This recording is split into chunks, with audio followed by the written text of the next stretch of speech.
Desde siempre se discute si un artista nace o se hace, si genéticamente está preparado para ser artista o si es por fruto de su tesón que se convierte en tal.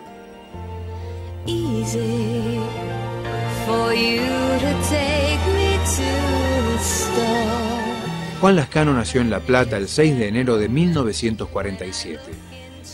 Su familia es de origen vasco y llegó a América a principios del siglo XVII, afincándose en Perú. Y uno de sus descendientes emigró al Virreinato del Río de la Plata para radicarse en Córdoba, comenzando así una larga tradición familiar signada por el derecho y la abogacía. Aunque las artes no son esquivas tampoco en la tradición familiar, ya que su abuelo Eduardo era profesor de dibujo en el Colegio Nacional de La Plata. La familia atesoraba los dibujos que el abuelo Eduardo realizaba en sus viajes de La Plata hacia Buenos Aires, en los que retrataba a los pasajeros del tren. De clase media, con ropa hecha en casa y sin grandes lujos, la familia no escatimaba a la hora de la cultura, los libros y la educación. Mi familia fue siempre muy amante de la cultura y del arte. Mi abuelo materno dibujaba muy bien, fue profesor de dibujo en la escuela del Colegio Nacional de La Plata inclusive, y mi padre también tiene facilidad para dibujar. En realidad todos en casa tenemos una facilidad bastante acusada, mis hermanos también, pero yo creo que fui el que más la desarrollé o el que más temprano empecé a orientarme por esa vía. Creo que mis padres me contaron que antes de caminar ya dibujaba, por supuesto supongo que haría patitos o palitos o vaya a saber qué. Dibujaba de las formas más raras, más curiosas, por ejemplo con lana blanca. Teníamos una alfombra colorada en el comedor y yo hacía dibujos con lana blanca que eran siempre animales. Curiosamente, las notas más bajas del periodo escolar fueron las de dibujo. El dibujo era en ese entonces un pasatiempo que combinaba con la invención de historias y personajes. Animales y monstruos eran sus temas preferidos. Y el gran apoyo financiero que tuve en aquellas épocas fue mi abuelo, que me compraba dibujos. Él vivía en Buenos Aires y cuando venía a La Plata siempre me compraba la última producción, por supuesto a precios astronómicos, así que yo me encargaba de tener siempre una gran carpeta de animales y otros dibujos para cuando viniera mi abuelo. A los 15 años, comprende que necesita trabajar junto con otros dibujantes. Empecé a buscar profesor. No lo encontré en La Plata. Lo encontré por muy pocas sesiones en Buenos Aires, porque venía los sábados, yo iba al colegio en aquella época, venía los sábados a lo de Vicente Puig, pero no tuve mucho tiempo con Puig, porque un día Puig decidió morirse. Entonces quedé en banda. Recibe una beca de estudios en España que le permitirá vivir allí durante un año. Vivía en el Colegio Mayor Nuestra Señora de Guadalupe, en la ciudad universitaria. Pero su verdadero hogar fue el Museo del Prado. El 7 de enero de 1966 estuve en el Museo del Prado y vi los primeros cuadros de Velázquez. Yo siempre cuento lo mismo, que salí del Museo del Prado jurando no volver nunca más. Porque creo que entré cuando abrió y me fui cuando cerró el museo. Y fue tal la indigestión de pintura que me pesqué que dije, acá no vuelvo nunca más. Pero los cuadros de Velázquez me produjeron un tremendo impacto. Vicente Puig le recomendó que visitara a Julio Moisés, un gran pintor realista español que tenía su taller frente a El Prado, quien lo acogió en su estudio. Pero Juan concurrió menos veces de las que hoy hubiera deseado. Por sugerencia del actor Fernando Ciro, conoce Pedraza de la Sierra, un encantador poblado cerca de Segovia, donde Ignacio de Zuloaga, el gran pintor vasco, había tenido su estudio. Que yo me pasé un mes viviendo en ese pueblo y lo pinté todo, de arriba abajo. Y había una esquina muy particular de una casa que hoy día el pueblo es un objeto de culto entre el turismo de fin de semana madrileño, te diré. Y yo viví, como te decía, un mes ahí, pinté todo el pueblo y esta casa en especial, que es uno de los puntos claves del turismo local, le hice un cuadro y me lo compró un amigo mío paraguayo que después fue embajador de Paraguay en España. A la joven edad de 21 años, Juan ve que sus dibujos han servido para un primer libro.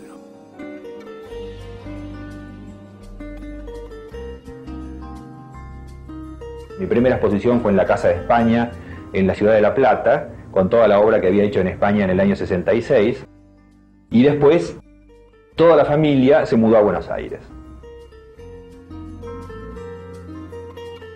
Eran óleos y dibujos, paisajes de España, bodegones y 2 retratos de amigos que se habían prestado gentilmente como modelos. Se contacta con la galería más prestigiosa que existía entonces en Buenos Aires, la Galería Velázquez, donde exponían los grandes artistas realistas argentinos y se realizaban importantes exposiciones de artistas españoles.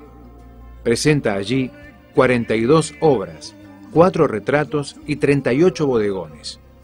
Y con sorpresa, ve que la muestra es acogida favorablemente y la mayoría de las obras cambia de mano. Y a partir de ahí sí, entablé lazos con Galería Velázquez y después con otras galerías y ya me inscribí dentro del circuito comercial. Juan Lascano comprende que el arte ha dejado de ser un pasatiempo y que desde esa exposición es un artista profesional. Más o menos hacia mis 24 años, el que entonces era el presidente del Instituto Sanmartiniano, el general Sánchez de Bustamante, me encargó que fuera a España y que hiciera una serie de dibujos sobre los lugares sanmartinianos en España. La idea me pareció muy interesante. Entonces yo viajé por todos aquellos pueblos que tenían un significado en lo que era el San Martín español. Y para un argentino, estar allí en esos lugares en los que San Martín había vivido esa cualidad ambigua de ser español y no español, realmente era extraordinario. Simultáneamente, realiza su segunda exposición en la Galería Velázquez, que difiere de la primera en que hay solo paisajes argentinos. Aunque los críticos le marcaban los peligros de realizar una pintura que ellos consideraban pasada de moda, lo instaban a buscar nuevos rumbos.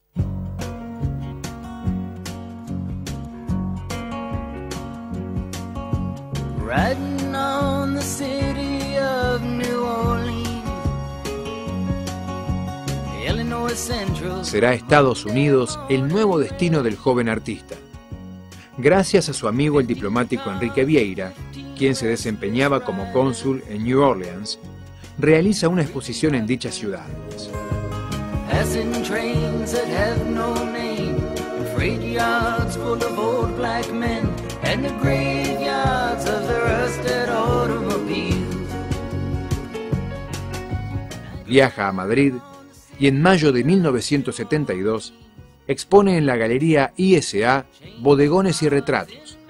Ahí se terminó de anudar la relación profundísima que hasta el día de hoy me une con la pintura española, que yo sostengo que con Velázquez a la cabeza tal vez sea la primera escuela del mundo. Ya en Buenos Aires se conecta con Rafael Izquierro, fundador del Museo de Arte Moderno de Buenos Aires, y en septiembre del 73 inaugura una exposición extraordinaria, donde Juan muestra paisajes de Buenos Aires y algunos retratos.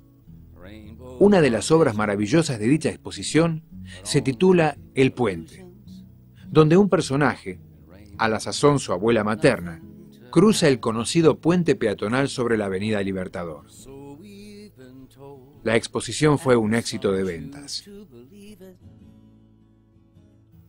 Los críticos ya no le objetan su realismo y destacan su increíble capacidad técnica. Comienza a exponer en distintas muestras colectivas, tanto aquí como en Estados Unidos. En la Circle Gallery de New Orleans, en enero de 1975, y en Washington, donde realiza algunos retratos por encargo.